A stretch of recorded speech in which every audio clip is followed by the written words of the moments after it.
hold on to your thoughts. The incumbent the Chief monsoon Minister session Raghubar of Parliament Das. has begun. Those are the visuals coming in from the Lok Sabha and the Rajya Sabha. Let's listen in to the audio first. महासचिव Uttar Pradesh Shri Ghanshyam Singh Lodhi. The new MPs will be happening in the Lok Sabha. There have been by-polls that were held recently. So all those who have been elected from these constituencies will be sworn in. So the process of that is happening. And Siddhant, what you were telling, just to recall that, that those bills were never passed. In fact, she has been honest to the tribal cause is what the larger sentiment is. And she has stood for it. She will not be seen as a rubber stamp precedent is also the larger sense. Yes, in 2017, when the BJP under Raghubar Das was in power in the state of Jharkhand, they had proposed amendments to Santal Pargana Tenancy Act of 1949. This was the bill which wanted the rights to tribals to make commercial use of their lands. What was seen by Draupadi Murmu at that time was that this was not in the interest of the tribals. So she stood against the then Chief Minister, Mr. Raghubar Das, and she was seen as standing with the rights of the tribals. Let me go straight to Pallavi Ghosh, who's joining me on the phone line. Pallavi, the first set of visuals coming in of the monsoon session of Parliament has begun. Yes, that's right, and it actually begins with orbit reference, and it also begins with office reference to Sheikh Hazir of UAE. And remember, the Prime Minister had offered his condolences there, and also to Abe, who the former Prime Minister of Japan.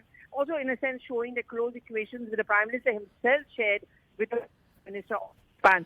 But there are a slew of bills which are listed for this entire monsoon session of Parliament, actually going up to more than 27 bills. Today itself, there are two bills which are listed in Rajya Sabha as well as Lok Sabha, despite the fact that much of the MPs would also be busy with the presidential elections. Well, the monsoon session of Parliament, I would say, Maria, becomes very, very significant even politically, because it's going to be not just a launching pad for the presidential elections and vice presidential elections, and also the many political permutations and combinations which comes with it. It also leads up to the 75th year of India's independence. It, of course, is also going to lead up to, inch us closer to the critical state elections like Gujarat as well as, Himachal Pradesh, and later on, of course, Karnataka and so on and so forth. But I think inside the Parliament, which is going to be put to test once again, is already bitter equations between the opposition and the government. The Prime Minister himself reached out earlier today. The government also reached out saying that we are ready to discuss. But it was also very interesting, Maria, to see that despite the so-called belief of the opposition that they're not going to be allowed to carry on the dharnas and demonstrations, I did manage to see some of them actually doing those dharnas outside of Mahatma Gandhi statue. I think that's also going to be another point of confrontation between the two sides, with the opposition accusing the government of trying to muzzle the voice of their political opponents. Yes, and the first set of visuals that are coming in is of the swearing in of the newly elected MPs in both the houses of Parliament, the Lok Sabha, where there have been by-polls in a number of constituencies, and also the Rajya Sabha, where the MPs have just been elected in the respective state assemblies as well. So that is Meesa Bharti of the RJD swearing in as an MP again. Those visuals coming in of the Lok Sabha as well of Gorakhpur MP who has just taken oath of the Lok Sabha as a member of Parliament. Let me go back. That is Shatrughan Sinha swearing in. He has just won from Bengal. So Siddhant, visuals coming in, but on the issue of Agnipath, Siddhant, the government's counter has been that whether it is for Indian Air Force or Indian Army or Indian Navy, when the notifications for recruitment began, the kind of response that they got was clearly an indication that there are several Agniveers who would want to be part of the services rather than they would be going with what they saw as a manufactured protest for a few days. Well, that's right.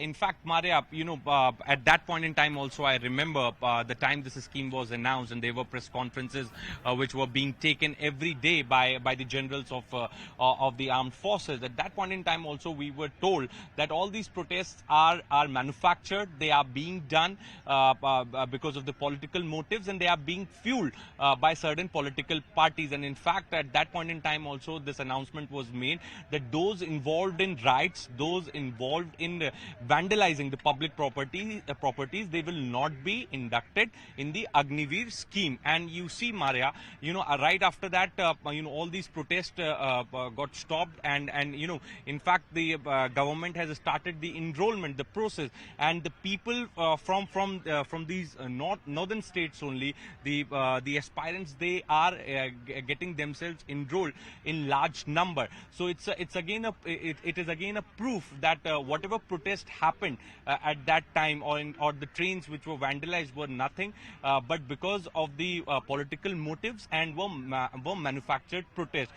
But opposition still believes that this issue has a potential, and this is perhaps the reason that the two of the MPs from the Congress party, and in fact some MPs from the left parties, have given notices in the House, and have asked for a discussion on the issue of Agniveer. Now, opposition has to say, Maria, that this latest decision by the Secretariat to ban some words and to tag them as unparliamentary is nothing but to trap the opposition party in unnecessary debate. The real issue is Agnipath. This is what opposition is saying, and they are going to make sure that the House discusses this Agnipath scheme, that has been announced by the government. So almost all of these opposition parties, mainly Congress and the left parties, are adamant.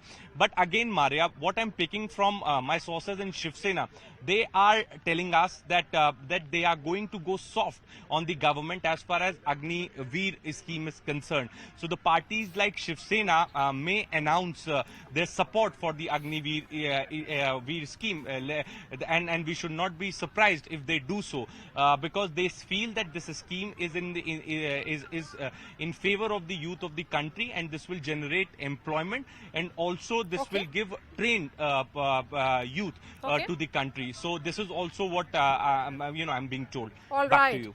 Thank you so much for joining us, Siddhant. And let me bring in the guests at this hour. Radhika Ramaseshan, columnist; Tushar Gupta, senior editor of Swarajya magazine. Radhika, you have tracked politics for years. Could 2022 have been 1977, when Neelam Sanjeeva Reddy's candidature when he was elected unopposed? Could we have seen this on 75th year of India's independence, a historic moment, certainly, where India will be getting its first tribal president? Yeah, Maria, it's about the 75th year of India's independence. But more significantly to me, it is about the candidacy of Draupadi Murmu. I mean, as soon as it was announced, I felt personally that the opposition should have backed off and supported her. This is grandstanding. I mean, you're not making any important political point, or there is no sort of virtue messaging in what you are doing. I mean, it's simply grandstanding to show that there exists an opposition, we have the numbers, we can put up a fight. But look at the end result. I mean, Mamata Banerjee's whole attitude has been मित्र खोया है। श्री आम्बे अपनी आत्मीयता, बुद्धिमता, व्यक्तित्व की गंभीरता, सादगी तथा अपनी राजनीतिक सूझबूझ के लिए सदैव याद किए जाएंगे। ये सभा श्री शिंजो आबे के निधन पर शोक व्यक्त करती है और इस दुख की घड़ी में उनके परिवार, सरकार और जापान के लोगों के प्रति अपनी गहरी संवेदना व्यक्त करती है। महामहिम सदस्यगण, मुझे संयुक्त अरब अमीरात के राष्ट्रपति और अबू धाबी के शासक महामहिम शेख खलीफा बिन जायद अल नयान के 13 मई 2022 को निधन के बारे में सभा को सूचित करना है। महामहिम शेख खलीफा को संयुक्त अरब अमीरात के विकास और उनके नेतृत्व में भारत संयुक्त अरब अमीरात द्विपक्षीय संबंधों को सुदृढ़ बनाने में उनके योगदान के लिए सदैव याद किया जाएगा। उन्होंने संयुक्त अरब अमीरात में बसे विशाल भारतीय समुदाय के हितों का संरक्षण किया। इसी कारण उन्हें वहां निवास कर रहे भारतीय समुदाय का भरपूर आदर और सम्मान मिला है। ये सभा शेख खलीफा के निधन पर शोक व्यक्त करती है और शोक की घड़ी में संयुक्त अरब अमीरात की सरकार और वहां की जनता के प्रति अपनी संवेदना व्यक्त करती है। माननीय सदस्यगण, मुझे अत्यंत दुख के साथ केन्या के राष्ट्रपति श्री मवाई किबाकी के दुखद निधन के बारे में सूचित करना है। भारत श्री किबाकी को एक ऐसे महान राजनेता के रूप में याद करता है जिन्होंने भारत केन्या संबंधों को और घनिष्ठ और मैत्रीपूर्ण बनाने में सही योगदान दिया। हम वर्ष 2008 और 2011 के भारत अफ्रीका फोरम शिखर सम्मेलनों में उनकी सक्रिय भागीदारी को भावुकता के साथ याद करते हैं। ये सभा श्री मवाई किबाकी के निधन पर शोक व्यक्त करती है और केन्या गणराज्य की सरकार और वहां की जनता के प्रति